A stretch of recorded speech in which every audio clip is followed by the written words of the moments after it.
What's up, everybody? I hope all is well. Thank you very much for stopping by the channel to watch this video. In this episode, I'm going to share with you a specific trait that I found most all successful entities, not only just beings, not only individuals, but actual entities, from companies to teams to mindsets.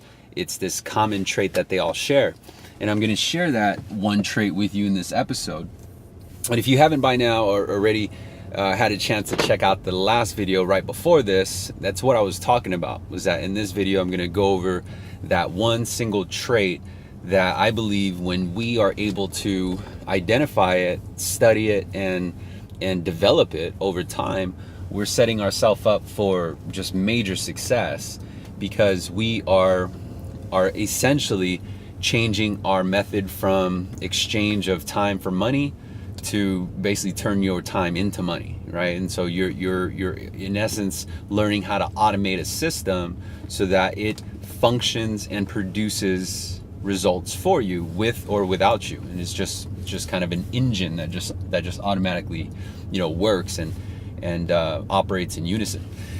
And so the reason why I want to bring this up is because lately I've been doing a lot of studying of different cultures and influencers and past individuals that have created a brand or created success for themselves, and I want to know what separates them from the rest, because I desire to be in that state, right? And that's just something that I want to work towards.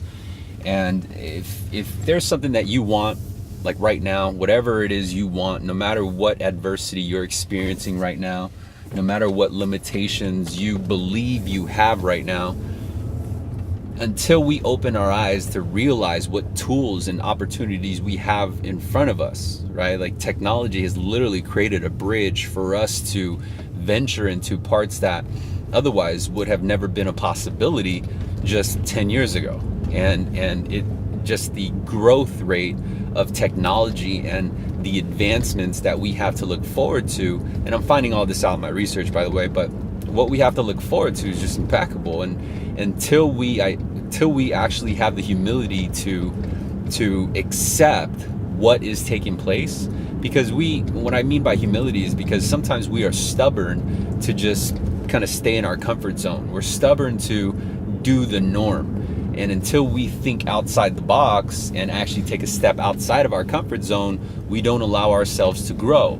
And but what we do allow ourselves to do is just become very good at one particular thing.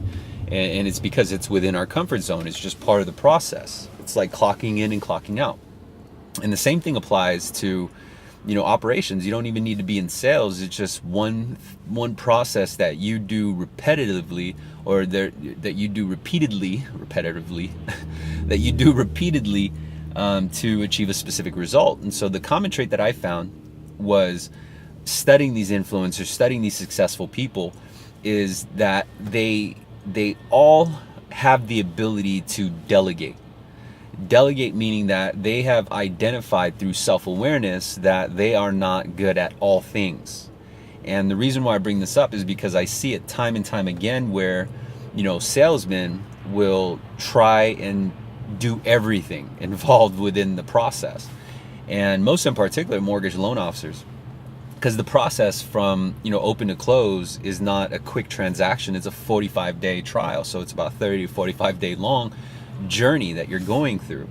And depending on the experience of the mortgage loan officer, depending on the mindset, hell, depending on the given month, right? Because there could be a tier bonus that you're looking for. There could be a bigger rip that you just need because you came from like a sales rut due to the holidays. And so there's a lot of things that influence you to act a certain way. But what I see becomes a demise for mortgage loan officers, or just sales in general, is when they fail at identifying that there are roles, there are departments, there are support titles that assist you with completing that process. And so until we learn how to let go, until we learn how to pass the baton to the specific department that is supposed to handle it, and have faith within the system that you decided to join, meaning that you're the one that chose the job, you're the one that decided to work and put your time and energy towards that particular spot, location, employer, sales floor, whatever it is, and you decided to give time towards that trait. So because you've decided to give time towards that trait, it only makes sense to have faith in that system.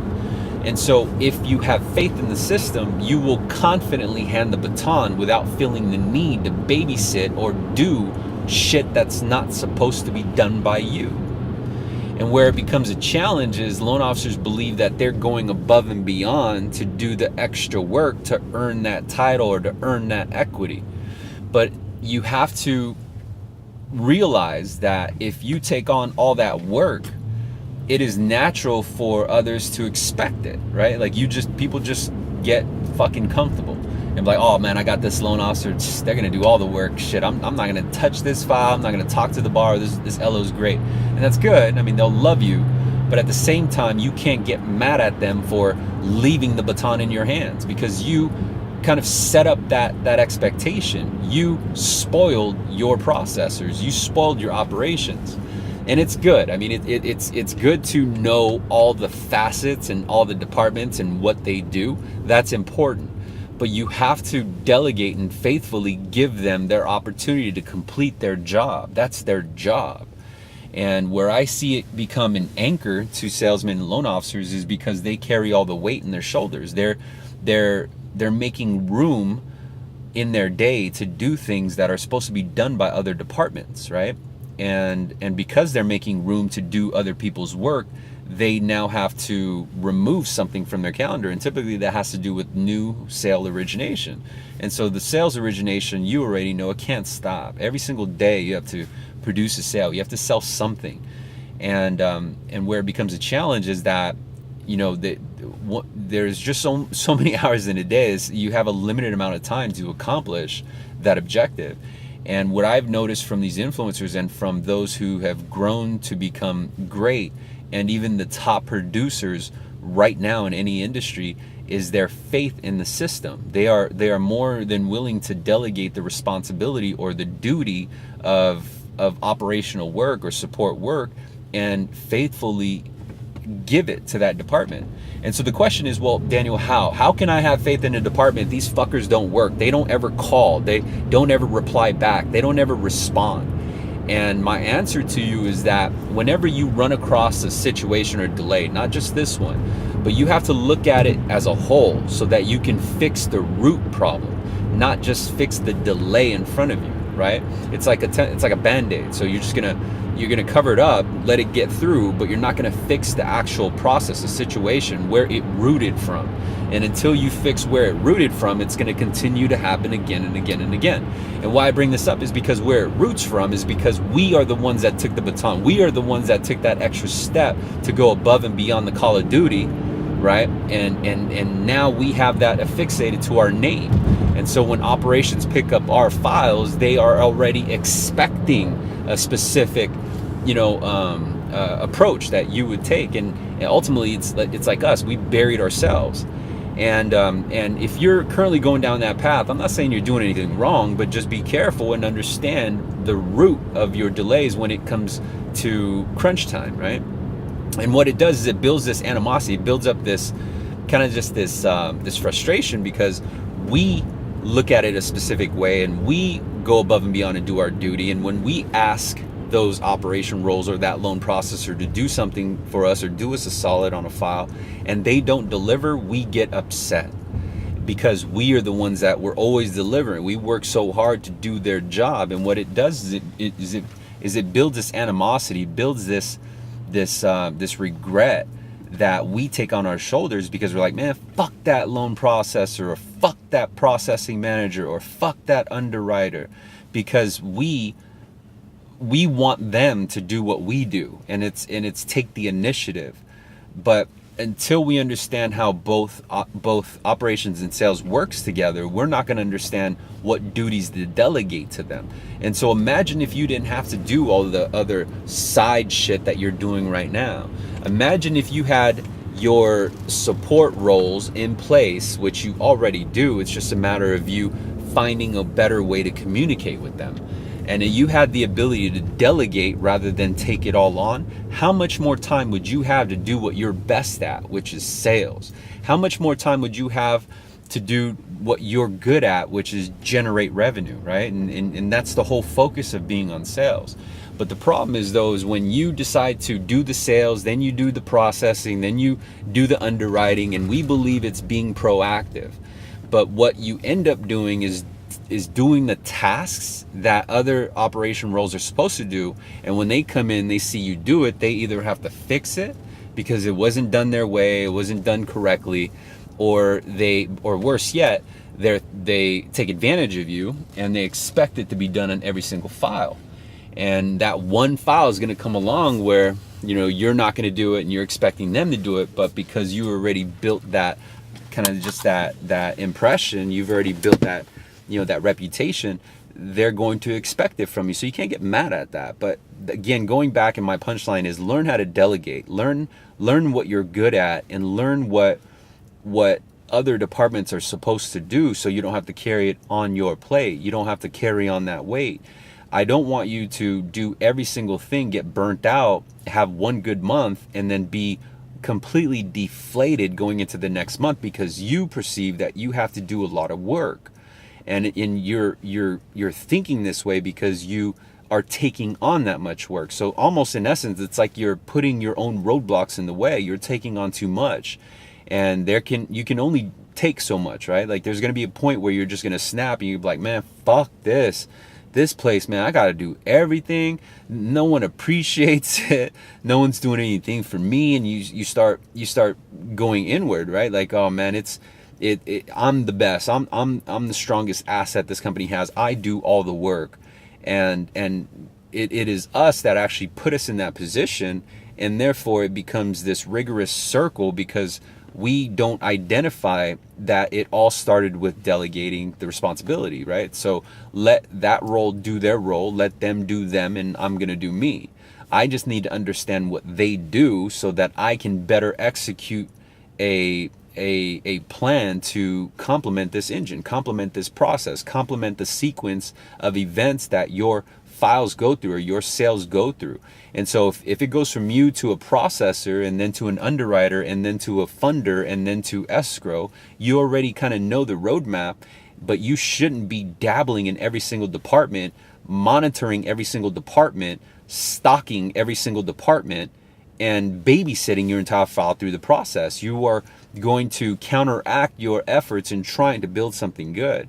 And so the moral of the story is learn how to delegate, learn how to pass the baton. But more importantly, when you pass that baton, make sure you have a good enough relationship with that particular department so that you can confidently hand them the file. Do what you need to do in your department so that when it goes to the next department, it is already set in motion, minus their duties, their checklist, but everything within your hands has been completed. That's it. Do what you are required to do. Put it in motion for the other departments to do what they have to do. And if there becomes a delay or someone's kicking back or no one's moving, you now have leverage to say, bro, I did everything I need to do on my department. I did everything in that I'm required to do to set you up to make this file go.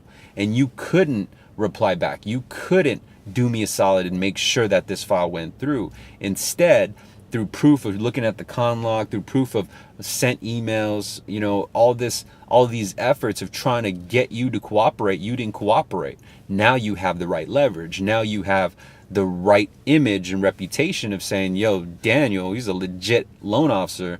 He does everything that he's supposed to do in the file. More importantly, if I don't come through, this fucker's going to throw me under the bus.